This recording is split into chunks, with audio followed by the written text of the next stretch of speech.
Hello my dear grace family. నాకు దేవుడిచ్చిన కొద్ది మాటలను మీతో పంచుకునేందుకు ఈ ఛానల్ ద్వారా మీ ముందుకు రావడానికి ప్రభు ఇచ్చిన కృపను బట్టి ఆయనకి కృతజ్ఞతాస్తుతులు చెల్లిస్తున్నాను.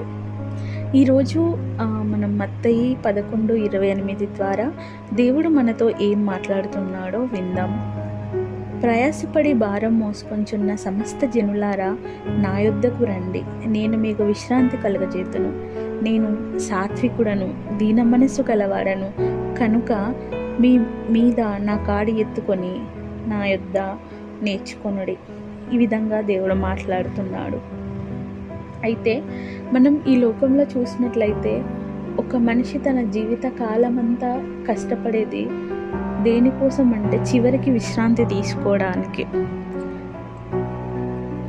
కంటి నిండా నిద్ర, తినడానికి ఒక ఆహారం, ఉండడానికి వసతులు, ఇవన్నీ. దీని తర్వాత విశ్రాంతి మానవుడు ఎక్కువగా కోరుకునేది. అయితే ఈ రోజుల్లో మనం చూసినట్లయితే అందరికీ అన్నీ ఉన్నాయి, నాకు అన్నీ ఉన్నాయి, నేను సమస్తము సంపాదించుకున్నాను, కానీ నా హృదయంలో మనశ్శాంతి లేదు, నా హృదయానికి ఒక విశ్రాంతి లేదు. నేను అసలు దేనికోసం పరిగెడుతున్నాను ఈ జీవితంలో, నా యొక్క చివరి గురి ఏంటి అనే చాలా బాధ అనేక మందిలో ఉంటున్నట్టు నేను గమనించాను. అంటే వాళ్ళ జీవితానికి ఒక అర్థం లేని జీవితాన్ని చాలామంది గడుపుతున్నట్టుగా నేను గమనించాను. అయితే ఇక్కడ దేవుడు మనతో మాట్లాడుతుంది ఇటువంటి విశ్రాంతి గురించి. ఆయన మనతో మాట్లాడుతుంది మన హృదయానికి విశ్రాంతి ఇవ్వాలని. అయితే ఇది ఎక్కడ దొరుకుతుంది, ఎలా దొరుకుతుంది? దానికి దేవుడు అంటున్నాడు, మీరు ఎక్కడికి వెళ్ళాల్సిన అవసరం లేదు, మీ హృదయంలో ఉన్న భారం అంతా నా మీద మోపండి, దాని భారాన్ని నేను చూసుకుంటాను అని మాట్లాడుతున్నారు. ఎందుకంటే ఆయన ఎలాంటి పాపం లేని వ్యక్తి, మన కోసం ప్రాణం అర్పించిన వ్యక్తి. ఆయన మన బలులో కోరుకోలేదు, ఆయనకి మనం ఎటువంటి లంచం ఇవ్వాల్సిన పని లేదు. ఆయన మనకి రక్షణను ఉచితంగా ఇచ్చాడు. కేవలం మనం తనపై ఆధారపడాలని, మన భారాల నుండి, పాపాల నుండి విడుదల పొందుకొని మన హృదయంలోనే శాంతి, సమాధానం, నెమ్మది అనుభవించాలని ఆయన కోరుతున్నాడు.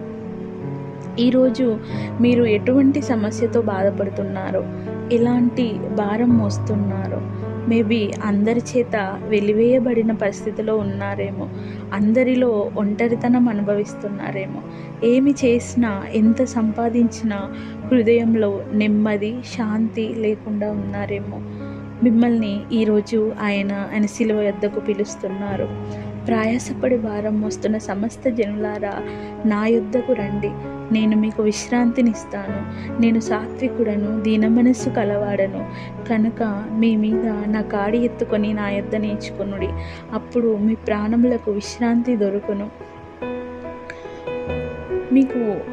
మీ కొరకైన ప్రాణాన్ని నేను ఆల్రెడీ సిలువలో అర్పించేశాను. మీకు రక్షణ ఉచితంగా దొరుకుతుంది. మీరు ఇంత భారం మీ హృదయంలో మోయాల్సిన అవసరం లేదు. అందుకొరకు దేవుడు మనల్ని సృష్టించలేదు. మీ భారం ఏదైతే ఉందో అది ఆయనతో పంచుకోండి, మిగతాది అంతా ఆ ప్రభువే చూసుకుంటాడు.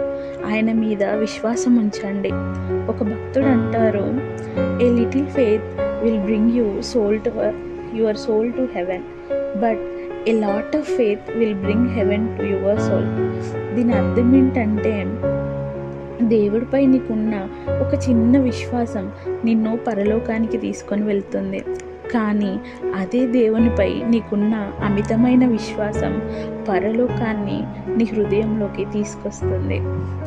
ఈ చిన్న మాటలను, గాయపడిన కలవరంలో ఉన్న మీ హృదయములను ఆదరించి క్రీస్తు ప్రేమతో మిమ్మును నింపునుగాక. ఆమేన్.